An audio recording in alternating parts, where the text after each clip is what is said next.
नमस्कार मंडळी, नवीन एका इंटरेस्टिंग व्हिडिओमध्ये सर्वांचं मनापासून स्वागत आहे. मित्रांनो, महाराष्ट्रातील संजय गांधी निराधार अनुदान योजनेच्या सर्व लाभार्थ्यांसाठी ही व्हिडिओ अतिशय महत्त्वाची आहे. त्यामध्ये दिव्यांग व्यक्ती असतील, विधवा महिला असतील, ज्येष्ठ नागरिक असतील, आजारी व्यक्ती असतील, या सर्व लाभार्थ्यांच्या संदर्भात एप्रिल महिन्याचा हप्ता वितरित करण्याची महत्त्वाची अपडेट या ठिकाणी आलेली आहे.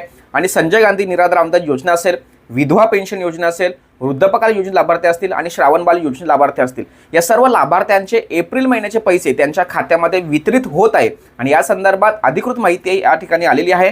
अनेक लोकांच्या खात्यामध्ये पैसे आलेले आहेत, अनेक लोकांनी स्क्रीनशॉट शेअर केलेले आहेत, अनेक लोकांनी आपल्यावर फोनद्वारे आपल्याला ती माहिती दिलेली आहे. त्यामुळे तुम्ही सुद्धा ती माहिती चेक करून घ्या.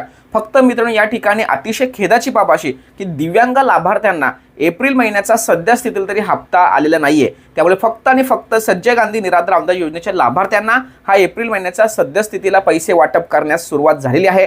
ते पैसे तुमच्या खात्यात आलेत किंवा नाही, प्रत्येकाने कमेंट्स करायचे. तुमचा जिल्हा असेल, तुमचा तालुका असेल, हे सांगायचं आहे, म्हणजे इतरांना सुद्धा कळणार आहे की पैसे वितरित सुरू झालेले आहेत. परंतु दिव्यांगांना मात्र एप्रिल महिन्याचा सध्या स्थितीला तरी वितरण झालेलं नाही किंवा त्यांच्या खात्यामध्ये पैसे आलेले नाहीत. एक महत्त्वपूर्ण व्हिडिओ सर्वांना शेअर करा. भेटूया पुढील व्हिडिओसह. तोपर्यंत धन्यवाद. जय हिंद, जय महाराष्ट्र.